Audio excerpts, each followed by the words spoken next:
In life, many of us find ourselves facing a multitude of choices, opportunities, and paths that appear to lead to success or fulfillment. Yet often, we are drawn to paths that are not meant for us, paths that do not align with our true values, goals, or who we are at our core. There's a certain wisdom in knowing when to let go of something or someone that isn't returning the energy we're putting in, and that we are not being chosen by. This is something that transcends just romantic relationships or personal connections. It extends to our careers, our ambitions, and even the choices we make in the way we live our lives. The reality is that when we choose something or someone that is not choosing us in return, we are setting ourselves up for unnecessary disappointment, frustration, and a loss of self-worth. It's easy to convince ourselves that the effort we put in will eventually yield a return, that the long hours, the emotional labor, and the persistence will somehow lead to success. But what happens when those things don't come back to us in the way we hoped? What happens when we invest in people, projects, or pursuits that don't see our value, that don't recognize our worth? The truth is, we are often so afraid of failure, rejection, or letting go of something we've invested in that we ignore the signs that it may not be the right fit for us. We continue to chase things or people that are indifferent or even resistant to us. In these moments, we forget that the act of choosing ourselves is just as important, if not more so, than the decisions we make regarding others or external opportunities. The first thing to realize is that we do not have to chase something that is not chasing us. When we give our energy to something that doesn't appreciate us or see us for who we truly are, we are only prolonging our suffering. Think about it. When was the last time you gave your all to something that didn't give back to you? Maybe you poured hours into a job that didn't appreciate your efforts. Or maybe you tried to maintain a friendship or relationship that was one-sided. We can easily become consumed by the desire to prove ourselves, to show that we are worthy of someone's time or approval. But we have to remember that this desire is a trap. The more we chase things that aren't choosing us, the more we diminish our own self-worth. If we spend all our time trying to fit into a mold that was never made for us, we risk losing who we truly are. The act of choosing something that does not choose you is an act of self-neglect. It's an invitation to keep chasing something that is not aligned with your authentic self, and eventually that path leads to exhaustion and disillusionment. Choosing what chooses us means we are in alignment with what is meant for us. When we choose something that chooses us back, there is an exchange, a balance, a mutual recognition. It's not about chasing validation or proving our worth, but about finding environments, people, and pursuits that reflect our own value. This is not an easy lesson, as it requires letting go of attachment to things that may have once felt important, but it is necessary for growth.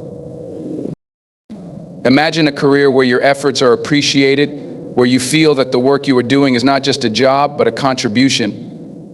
Imagine relationships where there is a genuine give and take, where your time and energy are met with respect and understanding. These are the things we should be striving for, not the empty pursuit of things that do not see us, that do not understand us. When you choose what chooses you, there is a sense of flow, of natural alignment. You no longer feel like you're fighting against the tide, but instead you're moving in harmony with the world around you. The obstacles may still arise, but they feel surmountable because you are surrounded by the support and energy that are necessary for overcoming them. This is a powerful place to be. It's the place where confidence thrives because you no longer question your worth or whether you belong.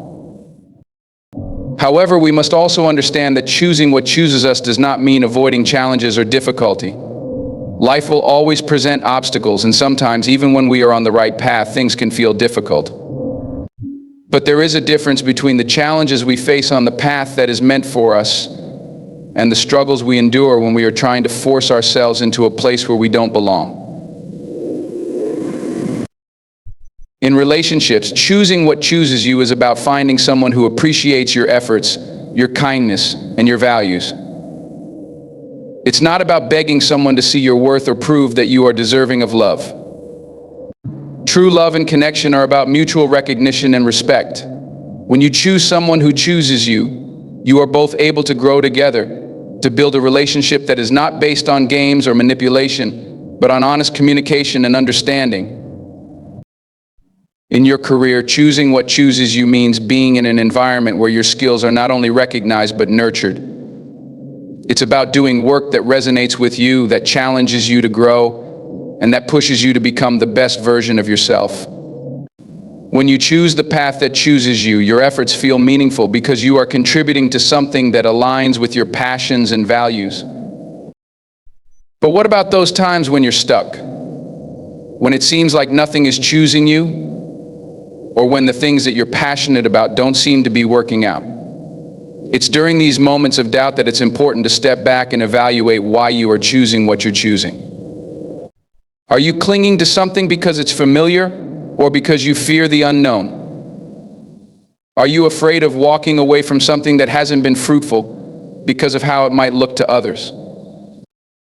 These are tough questions to answer, but they are necessary for self-reflection. If we are always chasing after things that are not choosing us, we risk becoming stuck in a cycle of unfulfilled potential. But when we have the courage to walk away from what does not serve us, we open ourselves to new possibilities, new opportunities, and new connections. The key is not to fear what's ahead, but to trust that there is a path waiting for us, one that will recognize our worth and give us the space to thrive. When you stop choosing what is not choosing you, you are freeing yourself to create a life that is in alignment with your true desires. You are no longer playing a game of constant proving or begging for approval. Instead, you are moving in the direction of what truly serves you. This doesn't mean that you won't have to work hard, or that every choice you make will be easy. But it does mean that your efforts will be more focused, more intentional, and ultimately more rewarding. There's a certain peace that comes with letting go of things that are not meant for you. It's not about being complacent or passive. It's about being active in choosing what aligns with your truth. When you stop investing in things that aren't investing in you, you begin to see where your true energy should be directed. You begin to understand that your time, your talents, and your love are precious, and they deserve to be placed where they will be valued. As you learn to choose what chooses you, you also learn to trust yourself. You develop an understanding of your own worth and stop seeking validation from outside sources. You no longer need to chase after approval or recognition because you already know that you are enough. And when you stand firm in your own self-worth, others will naturally be drawn to you because they will sense your confidence and authenticity. So when you're faced with a choice, whether in a relationship, a career, or even in how you spend your time, ask yourself, is this choosing me? Am I being valued? Am I in a place where my efforts are reciprocated? If the answer is no, then it's time to step back and reassess. Don't waste your energy chasing after something or someone that doesn't recognize your worth. The journey of choosing what chooses you is not always easy, but it is the most rewarding path you can take. It's the path that leads to self-discovery, growth, and ultimately fulfillment. It requires courage to walk away from what isn't serving you, and it requires patience to wait for the right opportunities to come your way. But in the end, the life you create when you choose what chooses you will be richer, more meaningful, and full of purpose. In every relationship, whether personal or professional, mutual reciprocity is a fundamental principle that defines the quality and longevity of that relationship. It's the idea that both parties give and receive in equal measure, creating a balance that fosters trust, respect, and genuine connection. This concept applies not only to romantic or familial relationships, but also to friendships, work environments, and even the way we engage with the broader world. The essence of mutual reciprocity lies in the understanding that your energy, time, and effort should not be one-sided. It should flow both ways. In a world where it's easy to get caught up in the hustle of achieving success or gaining approval from others, we often forget the importance of recognizing those who genuinely value and support us in return. We may spend much of our time chasing after opportunities, people, or validation from sources that don't recognize our worth. This can lead to feelings of exhaustion, disillusionment, and a sense of being undervalued. The importance of mutual reciprocity cannot be overstated. When we are engaged in relationships or situations that honor this principle, we feel seen, heard, and appreciated. There's an unspoken understanding that both parties are invested, that each person's time and energy are respected, and that there is a give and take dynamic that leads to growth and fulfillment. In relationships, mutual reciprocity creates a sense of security and emotional safety.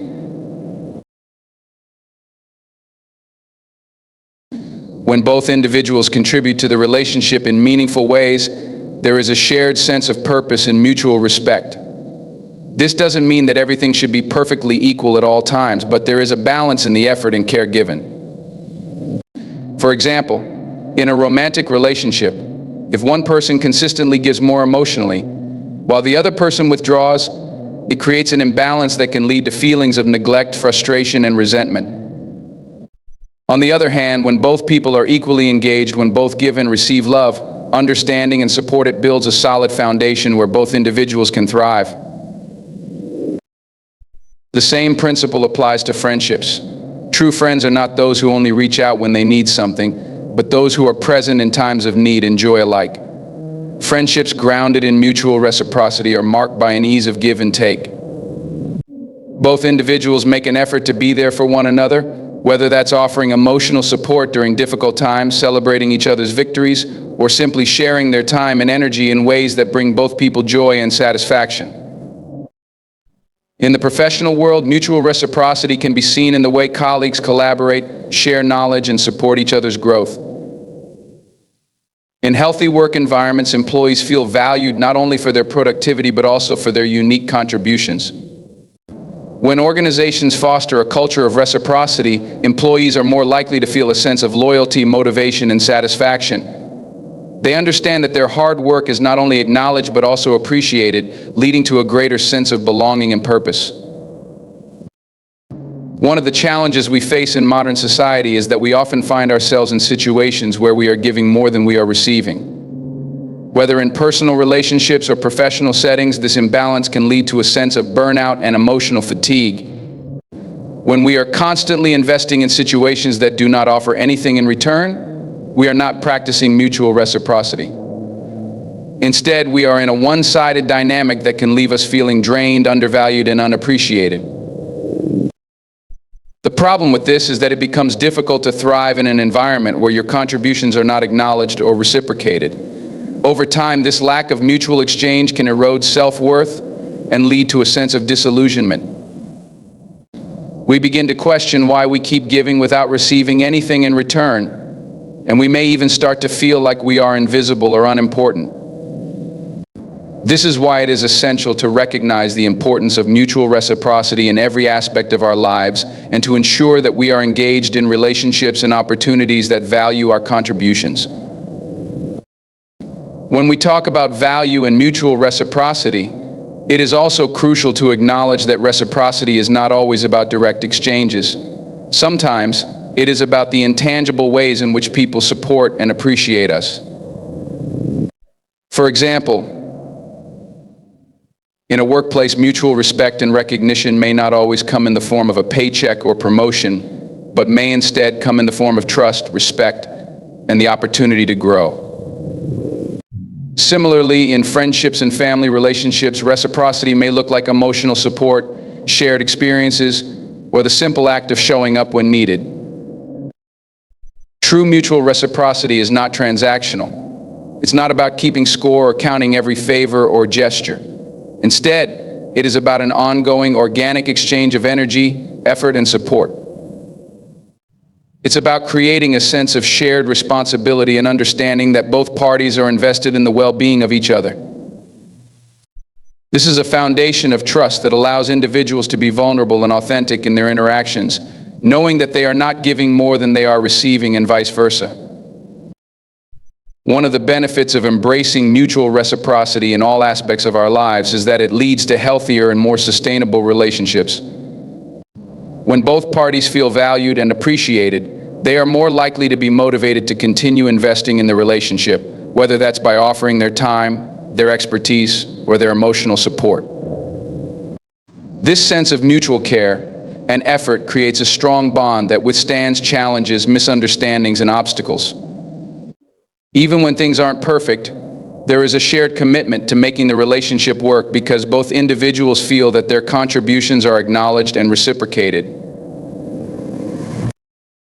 Another key aspect of mutual reciprocity is self-awareness.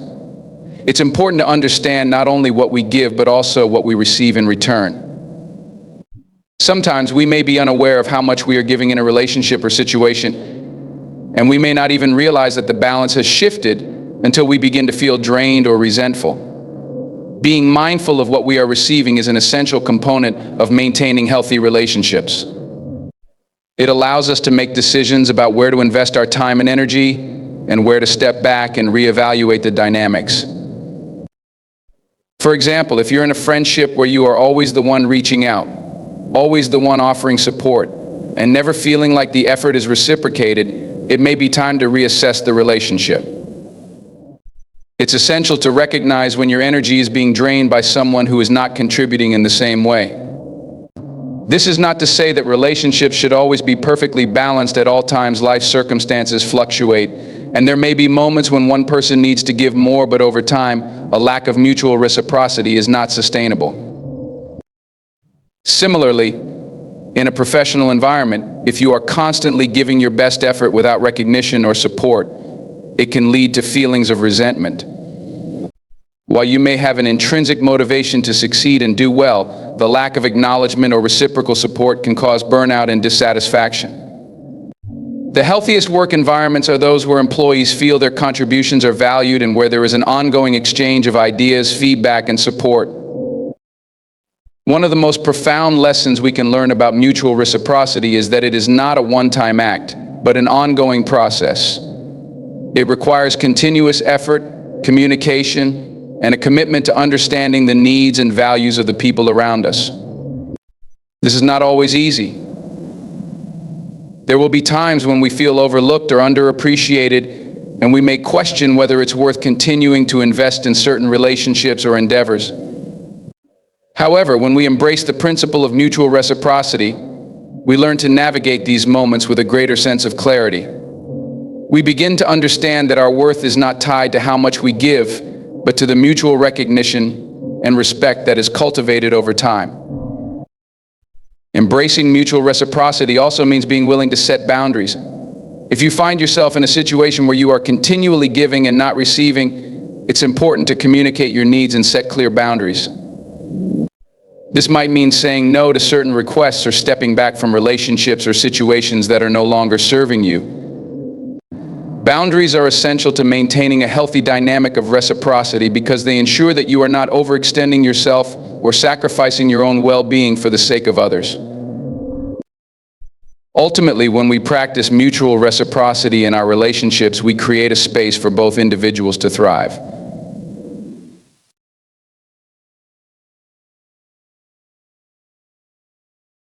We stop chasing after people or opportunities that do not value us, and instead we focus on investing in relationships and situations where our efforts are appreciated. This not only leads to deeper connections, but also to a more fulfilling and purposeful life, where we feel seen, heard, and valued for who we truly are. By prioritizing mutual reciprocity, we ensure that our time, energy, and love are spent in places and with people who reflect our worth back to us, creating a cycle of positivity, respect, and growth. Choosing yourself first is one of the most powerful acts of self-care and self-respect that anyone can make. It's about recognizing that your needs, desires, and aspirations are just as important as anyone else's. It's about putting your own well-being, happiness, and growth at the forefront, even when it feels uncomfortable or counterintuitive, in a world that often encourages people to sacrifice for others, to fit into societal molds, or to prioritize external validation. Choosing yourself first is an act of defiance and empowerment. It's a choice to honor your worth, to pursue your own goals, and to create a life that reflects who you truly are. One of the biggest obstacles to choosing yourself is the fear of being seen as selfish. We are often conditioned to put others' needs before our own, especially in close relationships like family, friendships, or romantic partnerships. While it is undoubtedly important to care for and support others, doing so at the expense of our own needs can lead to burnout, resentment, and a diminished sense of self-worth. The truth is that you cannot pour from an empty cup. If you are constantly giving to others without first taking care of yourself, you are likely to end up feeling exhausted, unappreciated, and disconnected from your own desires. Choosing yourself first isn't about neglecting others or becoming self-centered. It's about recognizing that in order to show up for others in a meaningful way, you must first show up for yourself. When you take the time to nurture your own physical, emotional, and mental well-being, you become more present, more compassionate, and more capable of offering genuine support to those around you. By putting yourself first, you are better equipped to handle life's challenges and help others navigate theirs as well. In many ways, choosing yourself first is an act of self-love. It's about treating yourself with the same kindness, respect, and care that you would extend to a loved one. So often, we are quick to offer encouragement and understanding to others, but when it comes to ourselves, we are critical, judgmental, and harsh. We may put ourselves last in line for everything, believing that our needs are secondary to those of others. But true self-love requires that we treat ourselves as a priority, giving ourselves the care, attention, and respect that we deserve. When we make a habit of choosing ourselves first, we send a message to ourselves and the world that we value our own well-being. Choosing yourself first also means being willing to set boundaries. Boundaries are not about keeping people out or creating walls between yourself and others. Rather, they are about protecting your energy, time, and emotional health. When you set clear boundaries, you are communicating that you are not willing to accept anything that diminishes your sense of self-worth or peace. Boundaries allow you to say no to things that don't serve you, whether that's a toxic relationship, a job that drains you, or any situation that leaves you feeling depleted. Setting boundaries is a way of choosing yourself, of saying, I am worthy of respect, and I will protect my space, my energy, and my time. Many people find it difficult to set boundaries because they fear disappointing others or being perceived as selfish. But the reality is that boundaries are necessary for maintaining healthy relationships. When you fail to set boundaries, you may find yourself overcommitted, stressed, and resentful, and those negative feelings can seep into your relationships with others. When you set boundaries and choose yourself first, you are teaching others how to treat you and creating a healthier, more balanced dynamic. Healthy relationships are built on mutual respect, and setting boundaries is a crucial aspect of that respect. One of the most important aspects of choosing yourself first is giving yourself permission to prioritize your own dreams and goals. Society often tells us that we must put our careers, relationships, or other people's needs before our own ambitions. While it's natural to care for others, it's also essential to make room for your own aspirations. If you constantly defer your dreams in favor of others, you risk losing sight of who you are and what you truly want out of life. Choosing yourself first means making space for your goals, pursuing your passions, and allowing yourself to take bold steps toward your future. Pursuing your dreams doesn't mean that you have to neglect others or be overly self-centered. It simply means that you recognize that you deserve to pursue a life that brings you fulfillment and joy. Often we hold ourselves back because we fear judgment or criticism from others. We worry that if we focus on our own desires, we will be seen as selfish or inconsiderate. But in reality, when you choose yourself and follow your passions, you inspire others to do the same. You set an example of what it looks like to live authentically and pursue your dreams unapologetically.